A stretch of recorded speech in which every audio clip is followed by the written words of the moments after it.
everyone, this is Kim, and I wanted to show you some updates, not anything major. Right now we're looking at the big gym. It is growing wonderfully, and by the way, ignore any flies or gnats that you might see in this video.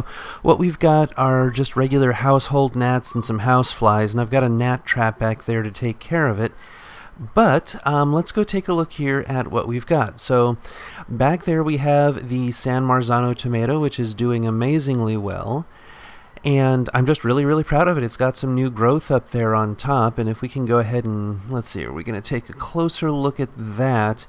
You'll be able to see some of the growth on top. So hang on here just a second. Back there is the Sandia Select, by the way.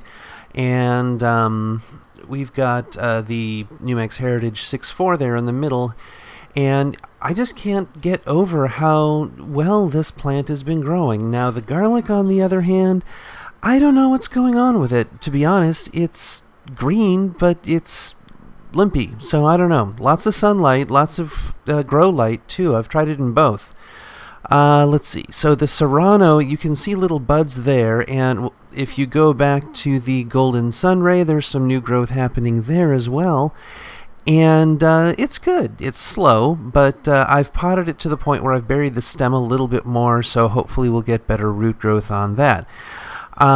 We've got the 6.4 that you can see from the top here. Now those stains, by the way, those are from mispouring of worm tea, so you can ignore that completely. Back to the San Marzano for a minute. This is the close-up of, if it'll focus, there we go, of some of the new growth that we've got going on there on both plants. And even on the Golden Sunray, I think you can see, well, you can, yeah, right there. There's some more there, and I'm really happy about it now that it's buried just a little bit deeper.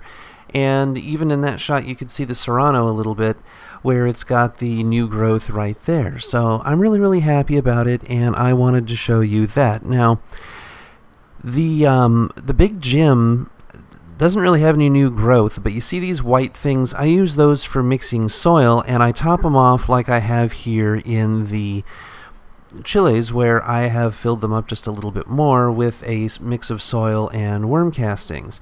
Now, the red cup here is what the 6.4 was originally growing in, and now that it's in one of the coex pots, it's doing a lot better.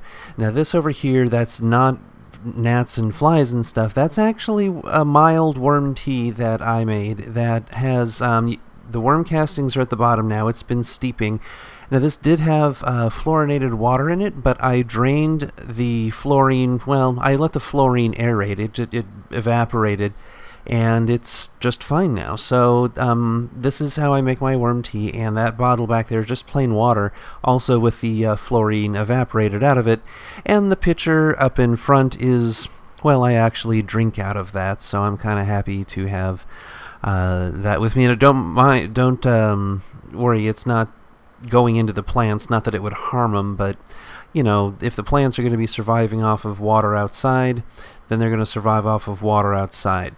Now this pole is a 10-foot lighting pole for a light umbrella, which the mount for these bulbs is actually meant to hold. And if you see that thing in the middle there, that's for a umbrella to set up a continuous softbox so that you can actually have continuous lighting when you're doing photography. But in this case, it works well for my grow lamps. And these bulbs, by the way, the 2-pack was $25 on Amazon.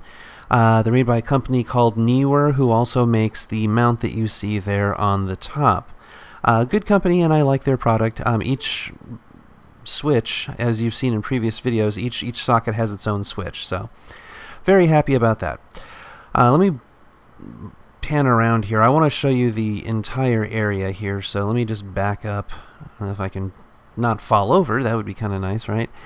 Okay, so that's the general area from the plants all the way up to the bulbs, and you can see that the bulbs are fairly far away, but they're not so far away that they're going to, you know, deprive anything of any light. In fact, these bulbs light the entire room, in fact, so I really get good use out of them, both for growing the plants and for, you know, just having some general light. Especially since I'm picky about light, I like daylight in my room, so I can't complain.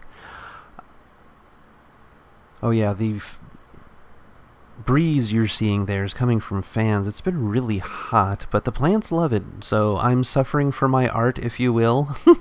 I'm growing the plants and letting them deal with the heat, and as much as I suffer from the heat, I am glad that my plants are not suffering and are actually getting something out of it, so makes me happy, and makes the plants happy, so win-win. Even though I have to kind of recover from the heat later on, but that's alright. So then there's this little character, and I'm sorry I couldn't get her to meow for this video. I keep trying, and she just doesn't want to participate. So usually you can't get her to shut up, but here she's doing pretty good. And yeah, no meow. Oh well, what can you do? She's a kitten, and, well, she's a cat in general. They have their own mind.